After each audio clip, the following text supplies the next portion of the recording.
ওই আপার ভোট কিন্তু জাপায় গিয়ে পড়বে এবং আজ হোক কাল হোক আওয়ামী লীগ কিন্তু ভিন্ন নামে ফিরবে। ঠিক একইভাবে আমাদের এই কথার প্রেক্ষিতে তিনি বলেছেন যে আমার জন্য দোয়া করেন। আমি তো আমার কাজ করে যাচ্ছি, কিন্তু নির্বাচন তো আমি একা করব না। রাজনৈতিক দলগুলো যদি আমাকে সহযোগিতা করে এবং প্রশাসন, পুলিশ, সেনাবাহিনী সহ গণঅভ্যুত্থানে যারা ভূমিকা রেখেছে সমস্ত স্টেক হোল্ডার যদি আমাকে সহযোগিতা করে, ইনশাল্লাহ আপনারা যে প্রত্যাশা করছেন সেই প্রত্যাশা আমি পূরণ করতে পারবো।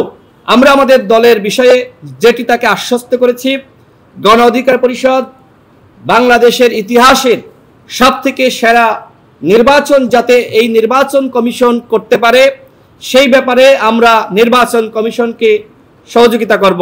আমি সর্বশেষ আবারও বলছি, জোর দিয়ে বলছি, আগামী নির্বাচনে আওয়ামী লীগ, তার অ্যাসোসিয়েটস এবং জাতীয় পার্টি 14 দল সহ কেউ যাতে অংশ নিতে না পারে সেই ব্যাপারে নির্বাচন কমিশনকে অবশ্যই সচেতন এবং সোচ্চার থাকতে হবে।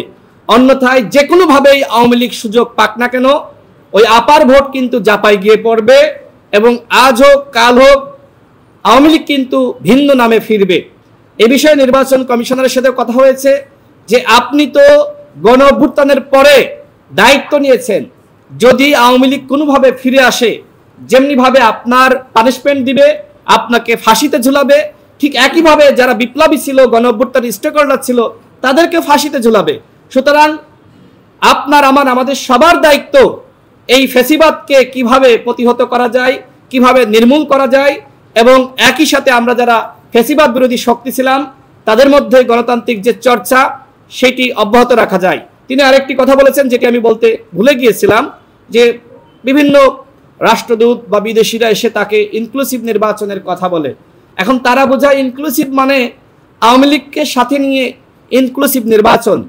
প্রধান নির্বাচন কমিশনার যেটি বললেন যে আমরা যেটি মনে করি ইনক্লুসিভ নির্বাচন মানে জনগণ ভোট দিতে পারছে কিনা, কত শতাংশ ভোট পড়ে। কারণ আমরা দেখেছি যে অতীতে 24 সালেও তো ইনক্লুসিভ নির্বাচন হয়েছে, 18তে হয়েছে, 14তে হয়েছে, হয়তো বিএনপি বা অন্যান্য দল অংশ নেয়নি, কিন্তু আরও তো সাথে 10-12টা দশর, প্রতি দশর এরকম অংশ নিয়েছে। এইটাকেও তো বিদেশিরা ওই সময় বলেছে ইনক্লুসিভ নির্বাচন। সুতরাং আমরা ইনক্লুসিভ নির্বাচন মানে এইটা মনে করি না যে আসলে আওয়ামী লীগ বা অন্যান্য দল অংশ নিবে, এইটা ইনক্লুসিভ নির্বাচন।